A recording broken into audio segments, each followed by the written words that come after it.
Sa mundong ito, ang bawat tao ay may countdown.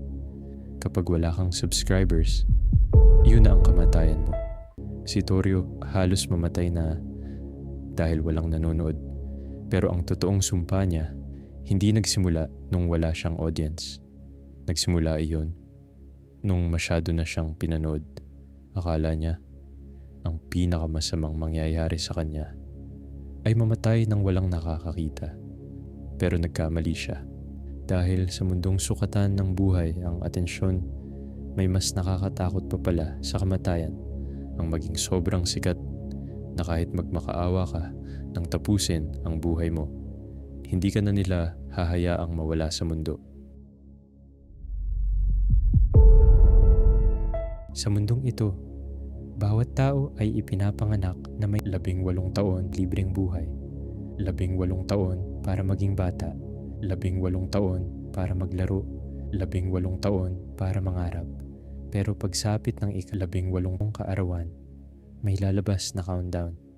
Sa phone, sa wristband, sa profile, sa bawat screen na haharap sa'yo. At mula sa araw na yon, hindi na sapat ang huminga para mabuhay. Kailangan mong mapanood, kailangan mong mapansin, kailangan mong masubscribe. Dahil bawat subscriber ay dagdag oras sa buhay mo. Maraming subscribers, mahabang buhay. Kaunting subscribers, kaunting oras. At kapag umabot sa 0 ang countdown, hindi ka mawawala online. Mawawala ka talaga.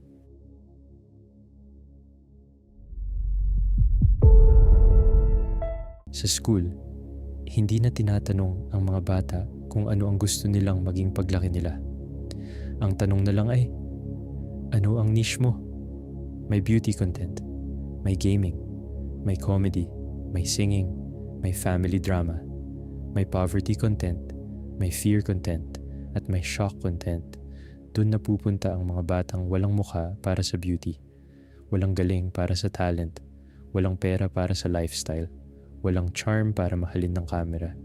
Sila ang itinutulak sa pinakamadilim na parte ng internet. May kumakain ng insekto sa livestream, may nagpapahiya sa sarili araw-araw, may gumagawa ng delikadong challenges, may umiiyak habang kinukwento ang problema ng pamilya, may gumagawa ng mga bagay na alam ng lahat na mali, pero pinapanood pa rin. Lahat galit sa comment section, lahat nagsasabing, grabe naman ito, dapat iba nito, kawawa naman. Pero hindi sila umaalis dahil sa mundong ito, ang pagkaawa ay mabagal. Pero ang pagkasuklam, nagiging viral. Si Torio ay ordinaryo. Hindi siya gwapo sa standard ng internet. Hindi siya magaling sumayaw. Hindi siya singer, hindi siya gamer, hindi siya anak mayaman.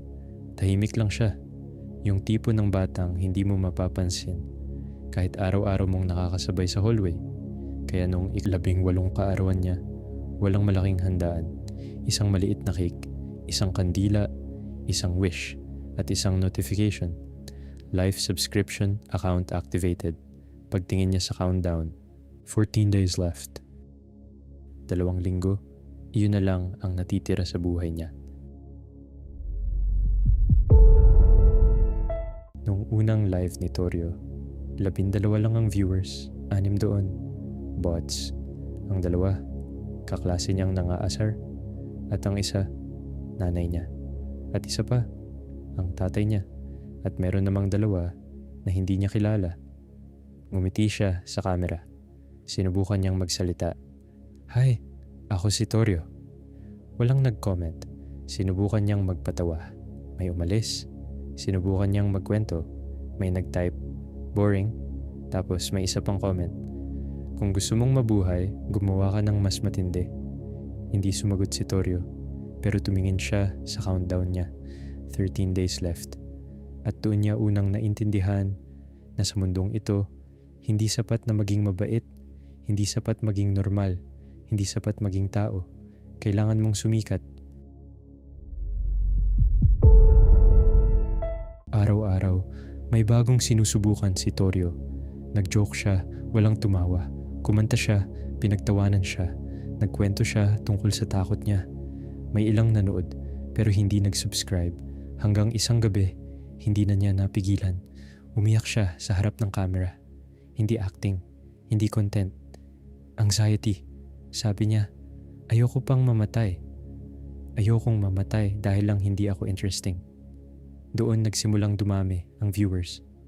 Una, 100, tapos 1,000, tapos 10,000. May nag-comment. Finally, totoo na. May isa pa. Ito yung content. May isa pang nagsabi, ulitin mo. Mas ramdam kapag umiiyak ka. At habang umiiyak si Torio, tumataas ang subscribers niya. Doon niya natutunan ang unang rule ng sistema. Hindi kailangang masaya ang tao para mag-subscribe.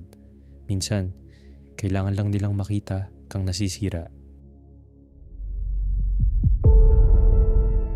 Sa huling araw ng countdown niya, 30 minuto na lang ang natitira.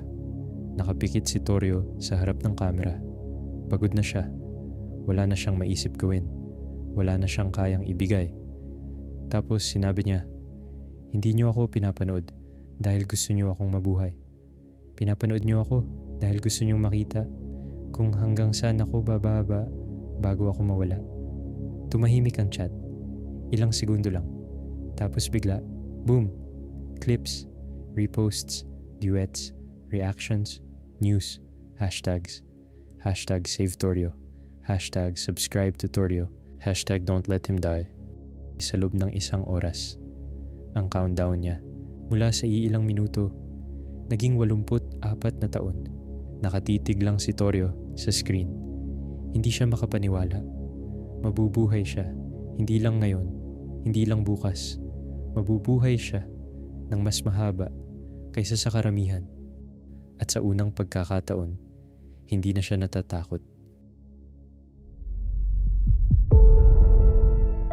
Pagkatapos noon, nagbago ang lahat.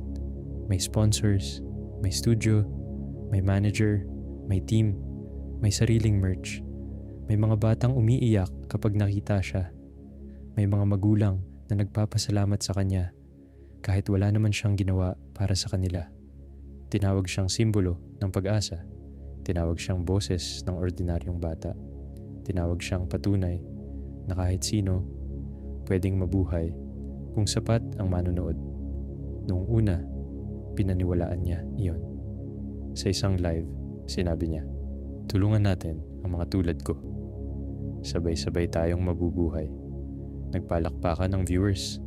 Nagtrend ang quote. Nadagdagan ng subscribers niya. Pero habang lumalaki ang pangalan ni Torio, lumiit ang tingin niya sa mga taong dati niyang kasama sa baba.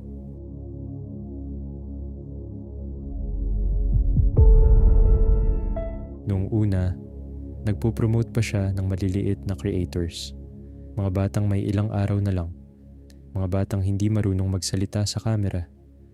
Mga batang umiiyak dahil ayaw pa nilang mawala. Pero bumababa ang views kapag sila ang nasa live.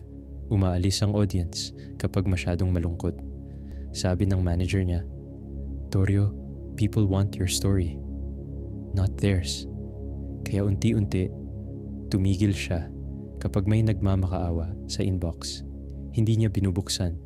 Kapag may nagtatag sa kanya, ini-scroll niya lang. Kapag may batang may countdown na halos 0, sinasabi niya sa sarili niya, hindi ko naman kayang tulungan lahat. Noong una, masakit sabihin yon. Pero habang tumatagal, gumaan. Hanggang sa hindi na siya nakukonsensya. Hanggang sa nasanay na siya. Hanggang sa ang bawat batang nawawala online ay naging notification na lang. Isang gabi, may mensaheng paulit-ulit na lumalabas sa inbox ni Torio. Galing sa isang nanay, may anak siyang lalaki, 18 taon. Pangalan niya ay Jared. Countdown, 11 minutes left. Hindi sila humihingi ng pera. Hindi sila humihingi ng sponsorship. Hindi sila humihingi ng malaking campaign.